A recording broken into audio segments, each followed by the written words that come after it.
Tu as le choix. Option 1, mater des vidéos de Yumi Denzel, de Mr. Dreamax ou de l'ONLV pendant toute la matinée. Option 2, lever ton cul de ta putain de chaise et aller soulever de la fonte à la salle. À ton avis, quelle est l'option la plus facile? Top. Avant de répondre, j'aimerais que tu entendes cette histoire. Nous sommes en 1987 et McDo, l'usine à bouffe de merde, sort des salades, de la bonne bouffe. Donc alors on peut se dire, ok, c'est juste pour se faire bien voir. Et t'as raison en fait. Mais c'est une stratégie beaucoup plus efficace derrière. Car derrière un échec apparent, parce que les Américains, lorsqu'ils vont à McDo, c'est pas pour manger des légumes, eh bien il y a une stratégie démoniaque. Je t'explique tout ça. Cette stratégie, elle est utilisée même dans le dev perso. C'est ça le piège dans lequel tu tombes souvent. Si tu perds ton temps, le temps c'est la vie. Ou si tu perds ton temps, tu perds ta vie. Alors si t'es dans le dev perso, ce que je vais te raconter pourrait peut-être te sauver la vie. Attention, si tu n'es pas dans le dev perso, je te demande de dégager de là tout de suite. Sors de cette vidéo, voilà. Va regarder les autres vidéos là à droite. Sors.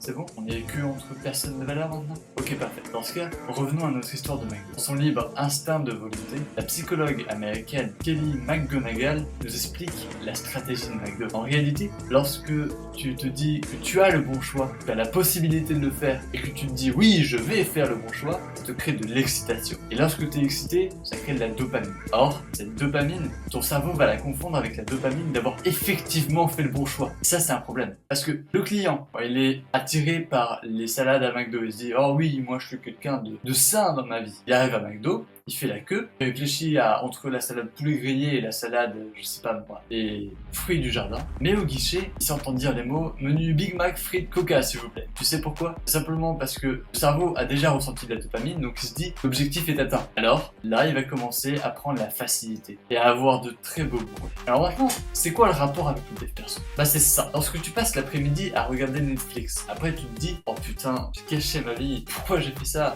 Et quand tu passes l'après-midi à regarder du développement personnel. Tu dis ouais, j'ai bien géré ma vie. Franchement, c'est super. J'ai appris plein de trucs. 3 vidéos de Yumi Denzel, 4 de l'ONLV, 5 de Mr. Dreamax. Je suis incroyable moi comme mec. Et en réalité, t'as rien foutu. T'as juste fixé un écran pendant 3 heures parce que tu écoutes et tu fais rien derrière. Maintenant, tu vas pouvoir suivre un protocole que je t'ai préparé. Si tu le suis à la lettre sans poser de questions, tu vas arrêter de stagner. Alors c'est très simple. Tout d'abord, tu vas prendre un petit carnet, ça c'est le mien. On appelle ça un lifebook. Le lifebook, il doit faire la taille de ton téléphone. Voilà.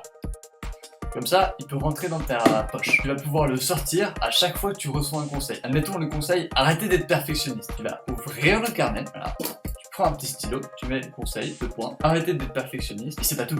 Là, tu l'as juste marqué. C'est presque rien. Tu fais égal. Et là, tu penses à une action. Tu te dis, arrêter d'être perfectionniste, ça veut dire quoi? Ça veut dire changer quoi dans ce que je fais actuellement? Arrêter d'être perfectionniste, ça veut dire par exemple, arrêter de toujours vouloir avoir la meilleure tenue possible tous les jours pour se faire bien voir des autres. Ou encore, toujours vouloir classifier tout ce que tu as à faire sur Notion. Non, ça sert presque à rien. Alors ce que tu peux faire, c'est que tu as noté ça, tu as noté l'action, mais là c'est que du papier. Maintenant tu dois agir. Et pour agir, ce que tu vas faire, tu vas utiliser ce téléphone. Tu vas pouvoir mettre des alarmes pour le moment où tu dois te rappeler ce conseil. Mettons, on est le matin, il est 7h45, je sais pas moi, et tu es en train de t'habiller. Alors là, tu as une alarme qui arrive, tu te dis, ne pas être perfectionniste, prendre un truc simple. Juste prendre 3 couleurs différentes à travers ma tenue, mettre quelques bijoux, me tenir droit, et hop, là t'es vraiment beau gosse. Et là, tu viens d'appliquer un conseil. Alors elle est là, la pire erreur du dev perso. C'est de ne pas appliquer les conseils, c'est de consommer. Ça fait du bien à l'ego, mais ça va rien changer à toi tant que tu n'agis pas. Ce que je vais te recommander de faire, c'est d'appliquer maintenant ce que je viens de te dire. Tu vas aller acheter un petit carnet où tu veux, tu vas commencer à noter les conseils que tu vois sur les vidéos qui te sont recommandées juste ici sur YouTube. Cette valeur, tu vas l'appliquer, tu vas penser à qu'est-ce que je peux faire, mets des alarmes et abonne-toi, c'est gagnant pour toi comme pour moi.